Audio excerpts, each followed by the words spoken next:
Al-Quran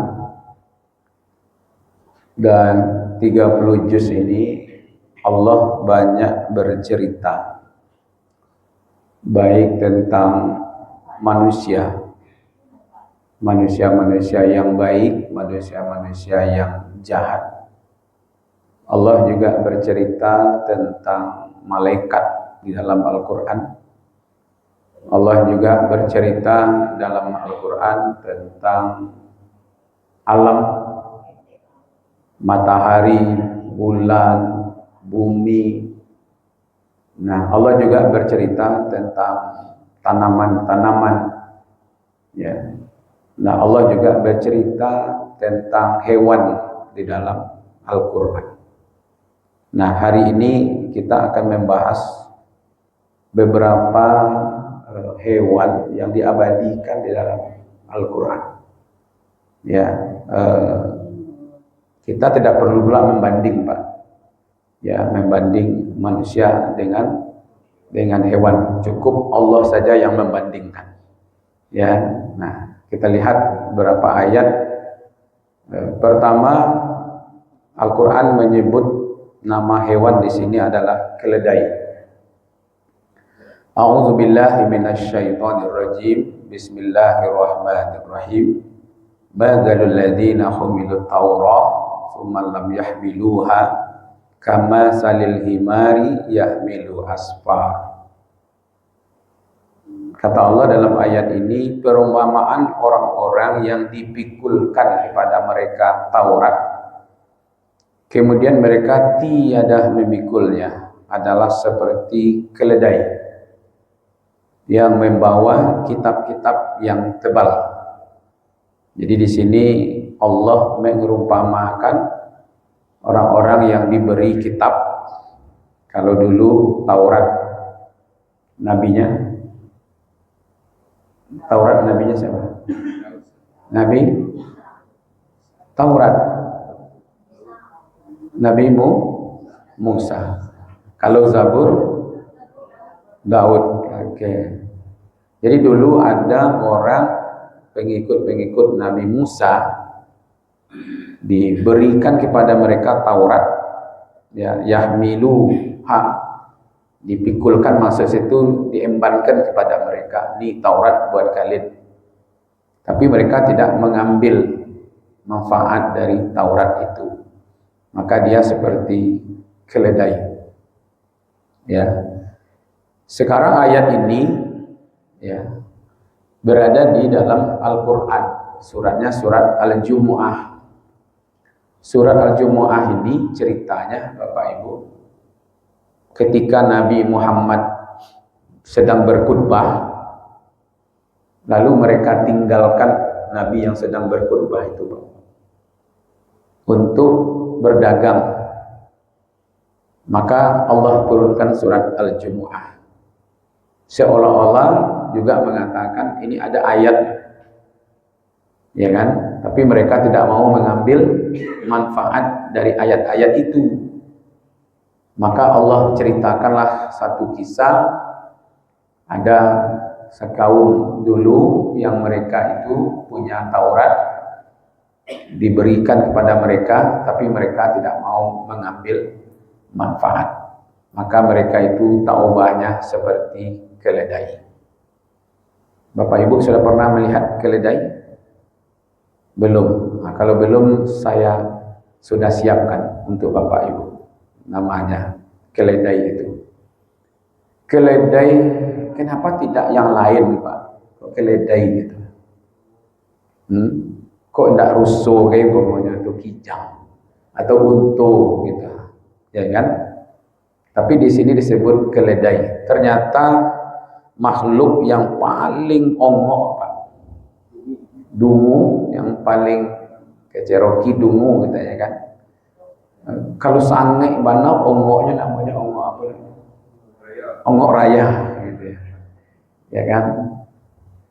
Keledai itu, Pak, kalau dibawa mengeliling, ada lubang di muka, Pak. Masuk kaki ke dalam lubang, Pak. Ya, tak nyelompean lubang, termasuk dalam lubang kaki. Diputar sekali, Pak. Tiba di lubang itu, Masuk oleh atau ongoknya keledai. Nah, keledai seperti ini ditambah lagi Pak, dipikulkan kepada keledai itu. Apa yang dipikulkan? Ya kan, asfar. Ini asparo ini kan tidak disebut di sini kitab. Asparo. Ya kan? Ini kitab yang tebal, isinya bernas petunjuk, hidayah, keselamatan di situ. Diletakkan di atas punggungnya Pak.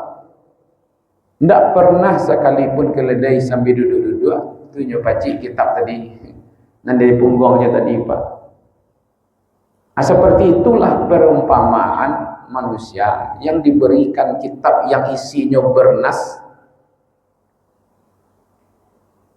Di kumpulan seluruh kitab di dunia ini Pak, siapapun pengarangnya, di kumpulan seadonya dibandingkan cik Al-Quran Pak, tidak ada nilainya yang lain itu dia. Itu ada di punggungnya manusia hari ini, yang disebut dengan hudal linnas. Nah, seperti inilah Bapak Ibu, saya ingin lihatkan ini. Ini namanya makhluk keledai Pak. Ini kitab di atasnya. Pernah keledai ini baca-baca? Dia mau jalan ngambil petunjuk supaya dia selamat dari sini? Tidak pernah. Jadi kalau ada dulu umat yang punya kitab terbaik, isinya petunjuk, hidayah, keselamatan dunia dan akhirat, lalu sudah diberikan kepada dia, tapi tidak mau dia memahami, ya kan? Memang Al-Quran itu sebagai hudan linnas Pak. Untuk menjadikan Al-Quran sebagai hudan linnas, apa yang harus dilakukan?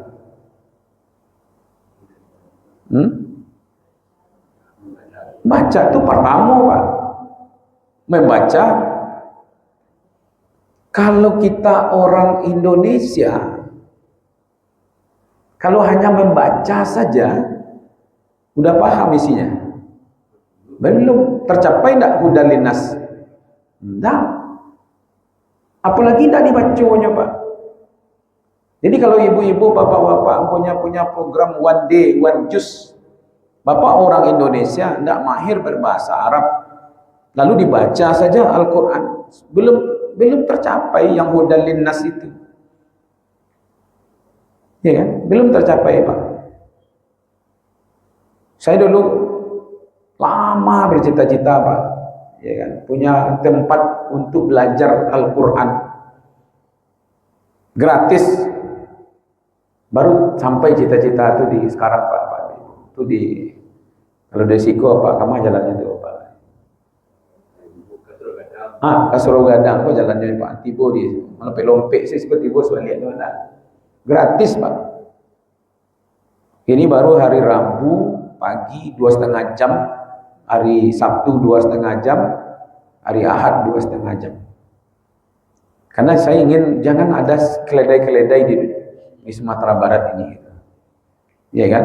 Jangan dikira Pak dengan menghafal Al-Quran sudah sampai hudan linnas. Dia hafal. Bapak masukkan anak-anak ke tahfiz Quran sudah sampai ke hudan linnas? Tidak. Maka itu langkahnya harus dibaca, dipahami, dipreteli, dicari yang bernas isinya di situ, aman-amankah diamalkan. Kalau ada larangan tinggalkan, kalau ada perintah kerjakan. Itu yang disebut mentadaburi Al-Quran. Jadi kita ingin membebaskan umat ini jangan seperti keledai. Siapa yang mengatakan keledai ini Pak? Allah kan? Bukan saya yang tersinggung. Kalau lama di Ustaz mengaji kecil, kami tidak paham Quranku. Tidak mau dia mengambil. Ini di atasnya Pak, di atas punggungnya ini asparo, kitab yang tebal, isinya mutiara sih sadonya, intan berlian sih itu Pak. Bapak mau lihat Al-Quran itu dari sisi ya. Saya mentadaburi satu ayat ini. Besok saya undang Ustadz lain mentadaburi ayat yang sama. Keluar yang bernas-bernas tuh Pak. Minta lu Ustadz yang lain, nanti guru kita yang lain. Jadi luar biasa. Baca tafsirnya Buya Hamka terkagum-kagum dengan bahasa Buya Hamka. Nanti baca pula Quraisy Shihab, lain lo saiknya. Baca pula tafsirnya Hasbi Asidiki, itu lain lagi tuh Pak. Baca pula apa namanya tafsirnya Mahmud Yunus, ya kan? Apalagi kalau Bapak baca tafsir Al-Qurtubi, Al-Marwi, ya kan, Ibnu Katsir, baik Pak. Jadi memang kita mau dibebaskan dari ini. Ini satu dalam Al-Quran disebut keledai. Tidak usah Bapak Ibu berhati-hati karena bukan kita maksudnya ini kan. Kita ini kan manusia, ya tak? Yang kedua ini lagi Pak. Surat Al-A'raf ayat 76. Apa kata Allah di sini? Walau syi'tal rafa'nahu bihadza walakinahu akhlada ila ardi wa taba'a hawa. Mereka mengikuti nafsunya kama salul kalbi. Jadi kata Allah, kalau kami menghendaki sesungguhnya kami tinggikan derajat manusia dengan ayat-ayat kami. Jadi melalui Al-Quran ini Pak, sehingga derajat kita menjadi tinggi. Tetapi dia cenderung kepada dunia dan mengikuti keinginan yang rendah, yaitu nafsunya. Maka perumpamaannya seperti jadi ketika ada ustadz yang bicara kemarin ini tentang anjing di mimbar, orang tersinggung sedonya Pak, ya kan? Jadi digelar orang ustadz mah itu ustadz anjing yang bicara. Kita singgung Pak. Saya tidak mau Bapak tersinggung. Makanya saya tayangkan di sini ayatnya Allah yang ngomong begitu. Ketika manusia mempertulkan dunia dan mengikuti nafsunya yang rendah, maka perumpamanya seperti anjing. Anjing tuh Pak, jika dihalau menjulur lidahnya Pak. Di badian menjulurnya lidahnya. Di usianya meleleh keluar lidahnya. Yang dia akhirnya makan keluar lidahnya Pak. Ya, apa yang ingin pointingnya di situ? Orang-orang yang menolak hidayah dari Allah, nggak tahu itu kebenaran, tapi mereka didorong oleh nafsu kesesatan mereka, sehingga Allah simbolkan mereka itu seperti sosok ya, ambisi dunia, ambisi dengan nafsu keserakahan, maka seperti itu, seperti anjing yang menjulur lidahnya. Bukan saya yang ngomong Bapak Ibu. Siapa yang ngomong? Allah. Ambo hanya menyajikan saja Pak. Ambo cari di internet anjing yang tergagah Pak. Ya, anjing yang tergagah Pak. Kira-kira seperti inilah kira-kira. Jangan tersinggung banalu orang alih rancak janjian ke ustaznya dah. Kerja ambo serancak-rancaknya anjing tetap juga anjing Pak. Kalau mau cari narancak Pak, ya, mana tahu orang minat kan, minat tentang ada Pak Ustaz kalau le model itu le cantik anjingnya gitu. Kan lidah keluar, mau sengaja mau carian dan lidah keluar Pak. Karena kan Allah yang ngomong begitu kan. Nah, di apa dia? Tetap juga Pak. Jika kamu menghalaunya, julur lidahnya. Jika kamu membiarkannya saja seperti itu, menjulurnya lidahnya. Dia petunjuknya cemeh aja Pak, nya mencibi aja. Di padiannya sasek seperti itu, nya tetapnya seperti itu. Ya kan? Maka itu kata Allah dalam ayat ini, masalu kamasalil qalbi. Bukan qalbu, Pak. Kalau qalbu kalnya kaf. Nah, kalau qaf itu qalbu. Kalau kalbi itu wawaw. Kamu kalau dapat baburu, pergi ceramah ke daerah-daerah. Pokoknya sekali sebulan tuh ke Pasaman Timur, Pabonjol. Ya, dan itu mulai di kayu tanam tuh lah ada orang pergi baburu tuh, Pak. Pergi baburu. Beko di perbatasan di Agam dengan Pasaman, Palumpuh. Atau dulu orang berburu itu Pak, ya kan? Setiap orang berburu itu nampak dia bawa Pak. Kalau ada anjing di mukanya, ada anjing di belakangnya Pak. Kena anjing di bawahnya. Kalau tidak samo, bapak ngecek tidak boleh. Karena nyokapi itu jauh motornya itu, kapi pak. Ya kan? Tabayang saya dah buatnya pakai motor itu kapi kan, apa itu? Ya kan? Hebat mana pak? Ya kan? Perlakuan orang terhadap anjing. Ternyata Al-Quran orang-orang yang memperturutkan nafsunya, disampaikan kebenaran kepada mereka, mereka menolak, didorong oleh nafsunya untuk keserakahan dia, ya kan? Kabarnya bapak ibu-ibu sehebat-hebatnya anjing, ya, dia akhirnya makan hamburger, pizza, ya kan? Itu pak lapian ya pak, bahasa robohnya songgo, tahi manusia makannya mah, ya kan? Itulah, ya kan? Ceritanya begitu ya, ya kan? Nah, itu kan berat, tapi karena Allah yang mengumpamakan ya bagi kita tentu supaya kita tidak seperti itu gitu ya. Oke, itu yang kedua. Oke, yang ketiga lagi Pak. Ini penanaman akidah ini. Apa kata Allah di sini? A'udzubillahi minasyaitonirrajim. Madzalul ladzina takhazu min dunillah awliya'a kama salil al-ankabut. Ya kan? Perumpamaan orang-orang yang meninggalkan, yang tidak mengambil Allah sebagai pelindungnya, sebagai penjaganya. Dia seperti al-ankabut atau khazat baita, seperti sarangnya laba-laba. Jadi kalau dia bergantung kepada manusia, bergantung kepada jin, bergantung kepada makhluk, ya kan? Bergantung ke benda-benda yang ada, itu yang dijadikan alat pelindung-pelindungnya, maka perlindungan mereka itu tidak lebih kuat daripada sarangnya laba-laba. Pernah lihat sarang laba-laba?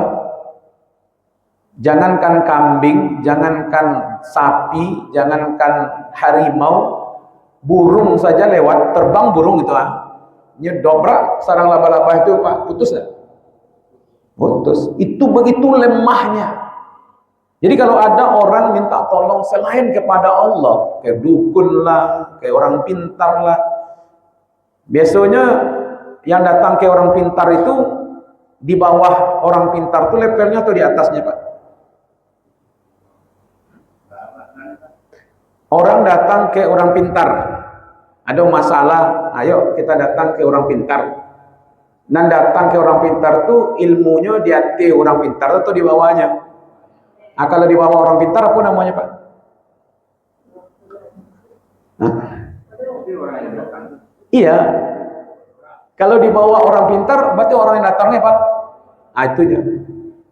Nggak mau mengambil dari bapak ibu sepertinya. Ah itu.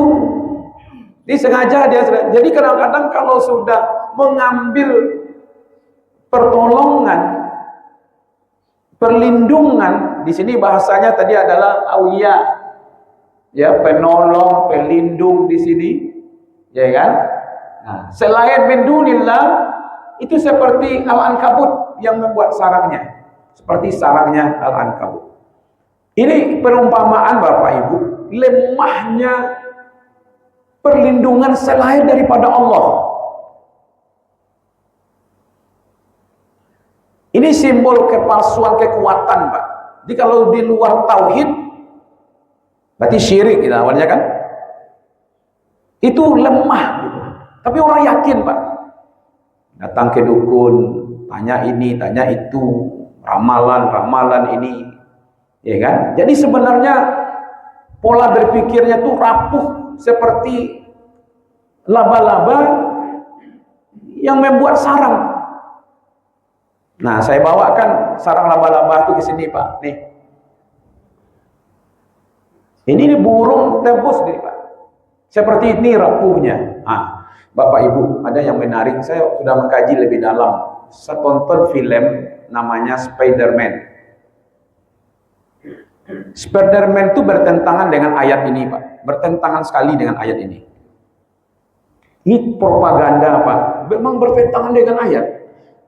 Al-Quran mengatakan bahwa Al-Ankabut itu Ya kan? Wa inhuna buyutil baitul ankabut, betapa lemahnya gitu sarang laba-laba itu, lemah sekali. Ya kan? Tapi mereka buat sarang laba-laba itu kuat. Allah mengatakan lemah, pembuat film Spider-Man membuat kuat. Bertentangan tak dengan Al-Quran? Jadi sarang laba-laba itu lemah, rapuh, mudah hancur.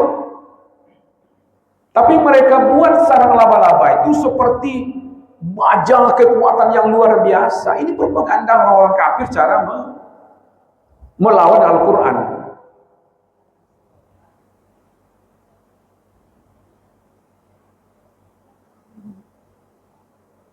Dengan coba bayangkan bisa apa?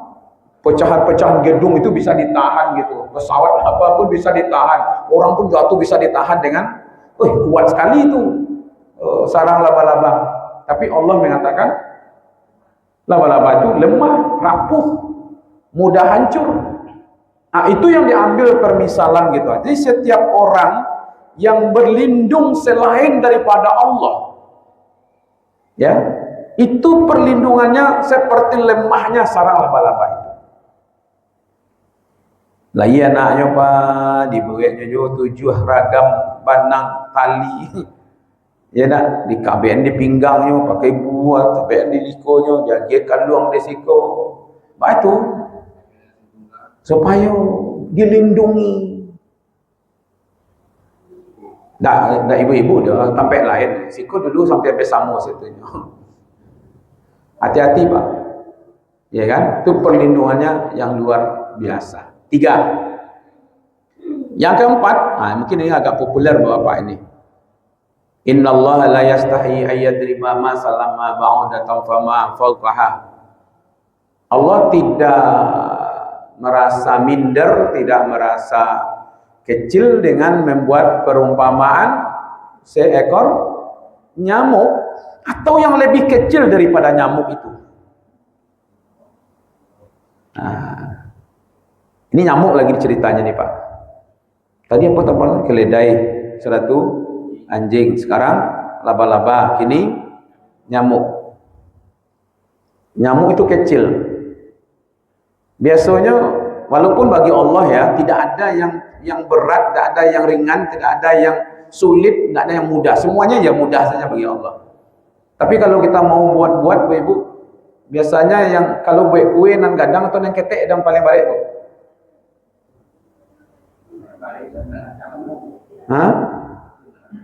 Kalau membuat kue bolu dibandingkan buat kue apa namanya tuh, kue samprik dan ketek-ketek tu, buat mentega mana rumi. Kecapak sama aja. Tak. Apa yang membuat tu ibu yang buat sebenarnya. Semakin kecil semakin jelimek itu ya.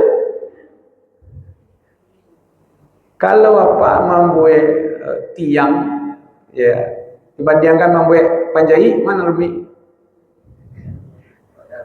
panjai lubang sana itu ya kan.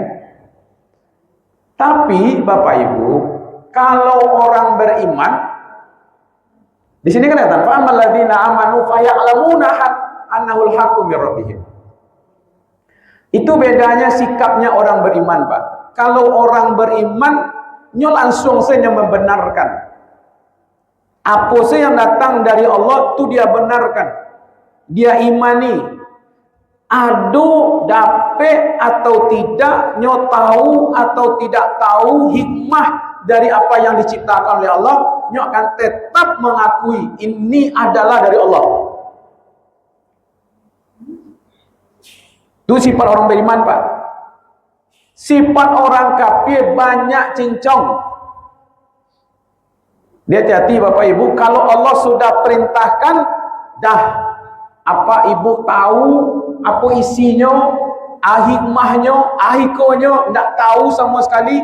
Kalau itu datang dari Allah, sami'na wa ata'na. Itu tandanya beriman Pak. Tapi kalau banyak ditanyanya, bako beko, bako begitu, bako begini, bako begitu, bako begitu, itu cirinya orang-orang kafir tuh. Makanya orang kafir di sini mengatakan adalah fa'ammal ladzina kafaru fayaquluna maza aradallahu bihadza masalah. Ndak narimonyo yang dibuat oleh Allah tu doh. Dia tanyaan kepada Nabi alo ko Tuhan engkau ko. Angalo ko nyamuk ko dibuat-buatnya ko apa lo ko gunanya ko. Itu bedanya sikap orang kafir terhadap ciptaan Allah. Kalau banyak cincong, pertanyaannya banyak, selidikinya banyak gaya. Biasanya kalau banyak gaya susah hidup Pak, karena kebanyakan gaya, ya kan? Kalau orang beriman jalan solusinya. Tinggalkan khamar, tidak ada Pak, tinggal. Oh itu kalau memabukkan, oh itu kalau alkoholnya sekian, tidak ada itu dalam konsep orang beriman doh. Kalau orang beriman itu pajetani buhung dah. Tidak ada konsepnya Pak. Nyo sami nawa atau anaknya bertentangan joinyo, cocok joinyo atau indah, itu beda. Apalagi nyamuk. Balang di situ dikatakan, ya kan? Ada yang lebih lagi Pak, yang lebih kecil daripada di bawah nyamuk tu leha. Kalau ada banyak kan? Apalagi sulitnya Allah gitu. Oh ternyata kini orang paham Pak. Kalau seandainya Allah hari ini musnahkan nyamuk, mulai 2026 sajalah Pak, tiada lagi nyamuk di permukaan bumi ini, hancur semua-muanya. Ambo rasa mungkin tanya orang Indonesia Pak. Tanya Ustaz, seluruh pabrik yang berhubungan dengan ubek nyamuk mati sadanya. Nan bagan luangnya, nan basoknya, nan pakai karatenya, nan semprotnya, nan olesnya, barace pabrik itu karyawannya kira-kira itu. PHK sadonya Pak. Tu aku no dibuat lah kalau nyamuk kalau mati. Nah dulunya pertanyaan dia orang tu.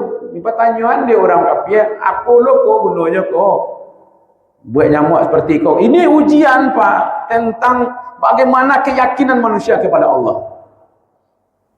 Belum lagi dokter Pak, spesialis demam berdarah, spesialis ada kan barang ube-ube kira-kira gitu Pak.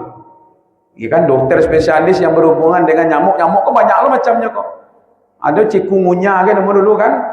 Buat satu mengabadikan. Kok nyamuk apa namanya kok?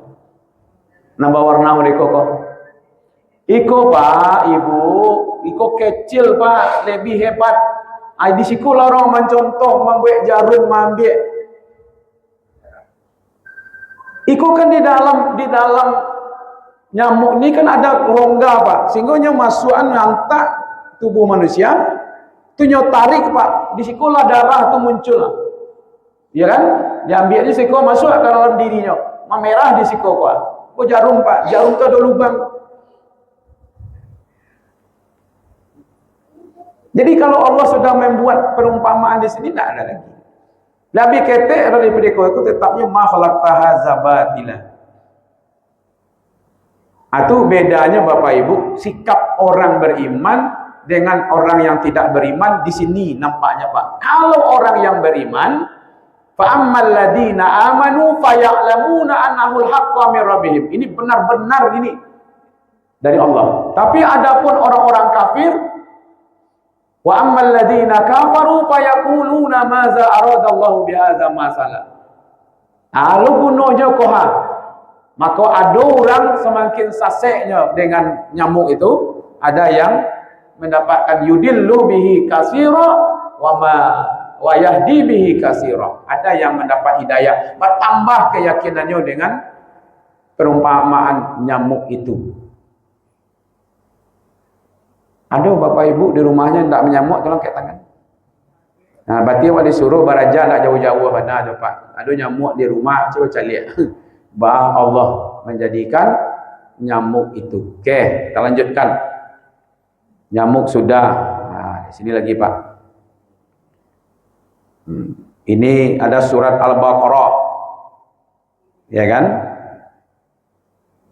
Di sini dikatakan wa iz qala Musa liqaumihi innallaha ya'murukum an tasbahu baqarah.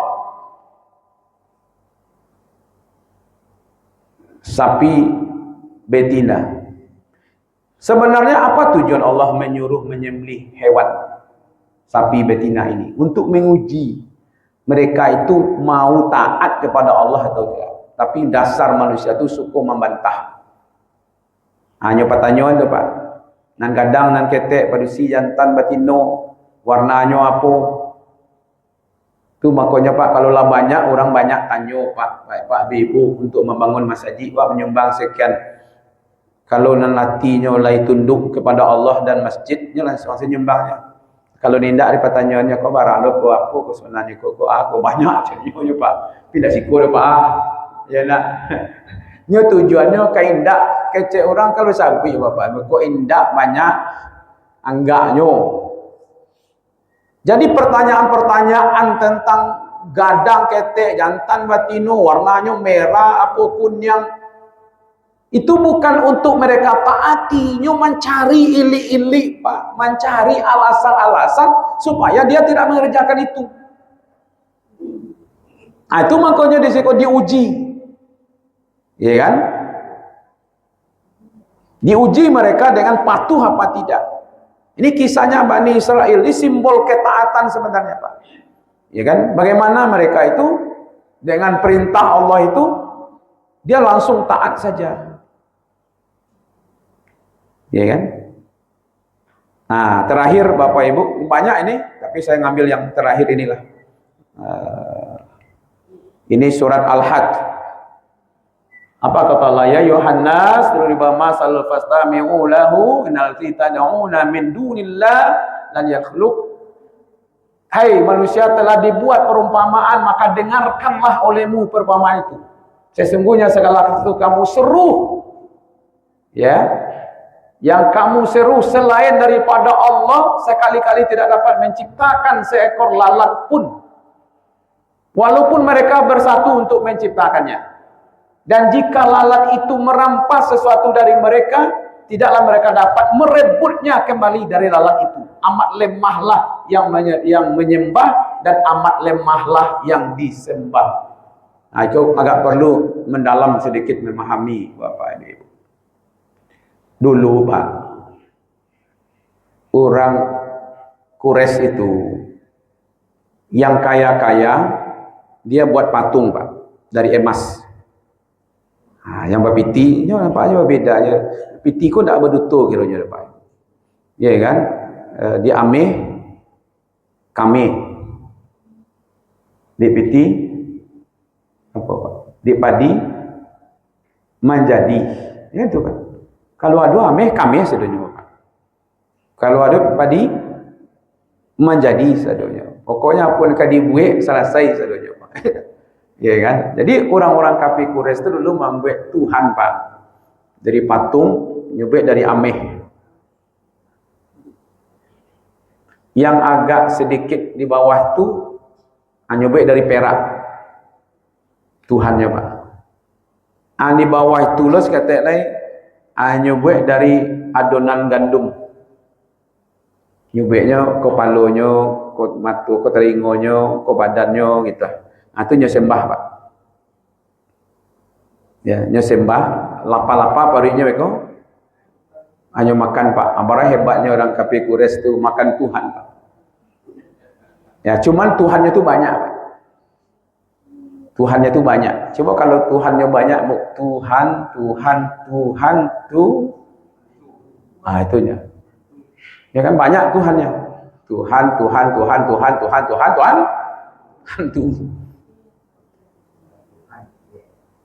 Sekarang Allah ibaratkan orang yang menyembah berhala, yang menyembah patung dengan lalat. Kalau tadi yang mengambil pertolongan selain Allah seperti sarang laba-laba kan, Al-Ankabut. Kini perumpamaan mereka itu seperti lalat. Satu, Bapak Ibu, kita lihat di sini, ini lalatnya nih. Saya ambil, apa namanya kau?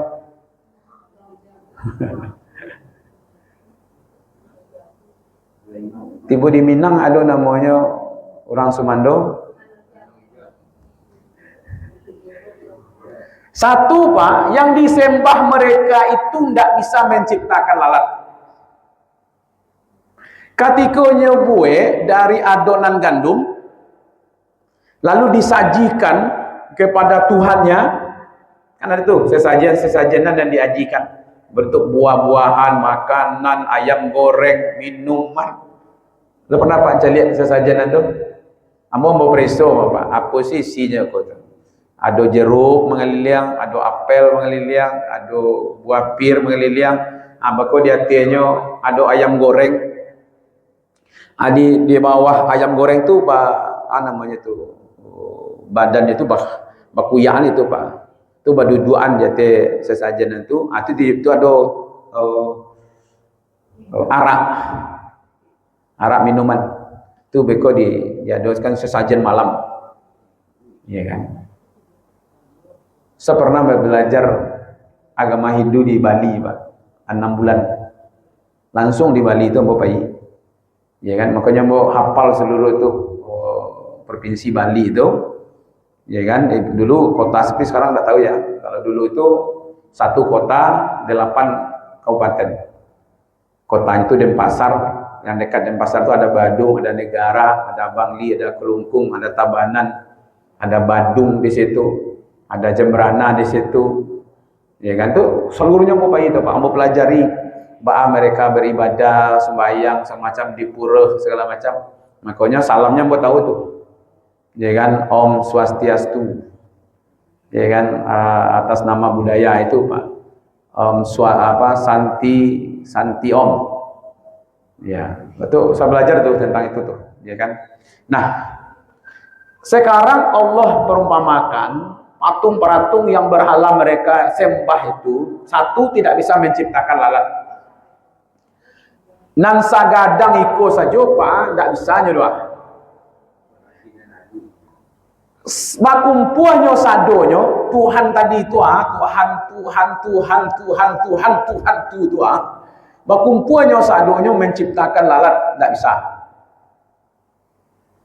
Yang kedua,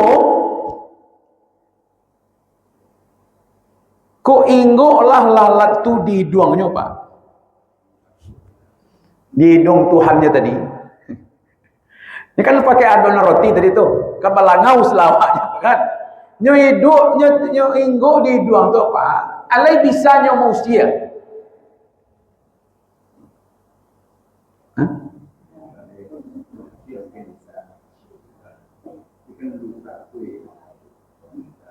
Indah, ya Tuhan tuh manusia, dakwah manusia dong. Kini kan ada patung yang disembah. Kini lalat tadi inggonyo di pipi patung tadi itu, ajo kapalonyo, ajo kanyangnya, ajo badannya. Dia bisanya manusia lalat tuh. Atau dia apa-apa ibu dia cadik Pak, makanya Pak Jawa tidak. Dia nyoman tapi pikirnya kan. Ambo kan minta tolong, ambo sembah patung koha. Kini lalat saja inggo dia manusia lalat, saya tidak bisanya dong. Itulah kan jadi Tuhan lah. Itu makanya tadi. Makanya Allah ibaratkan itu. Ketika makanan tadi itu hanya sewe sakete, nyambil dia lalat tadi buat tabang, alai bisanya marabu itu. Begitulah Bapak Ibu, begitu keadaan. Itu dalam Al-Quran. Jadi kalau begitu ada ayat tadi mengatakan apa? Di sini amat lemahlah yang menyembah dan amat lemahlah yang disembah. Nan disembah akanya ndak ada, yang menyembah akanya ndak ada loh.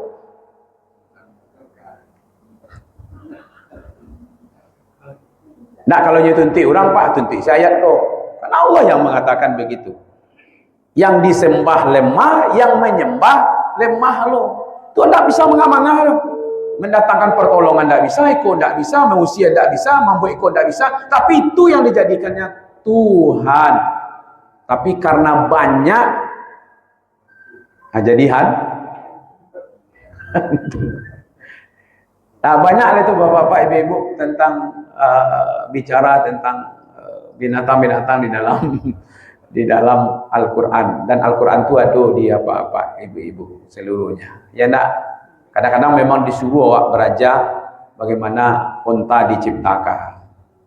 Belum lagi ada namanya surat An-Nahl, ada surat An-Namal, ada Semud, ada An-Namal apa tuh? Ya kan, lebah. Nah, itu Pak. Jadi memang banyak dalam Al-Quran sebagai perbandingan buat kita. Nah, mudah-mudahan bermanfaat Bapak Ibu-Ibu. Lebih dalam tentu kita lihat isi-isi ayat ini, mudah-mudahan bermanfaat.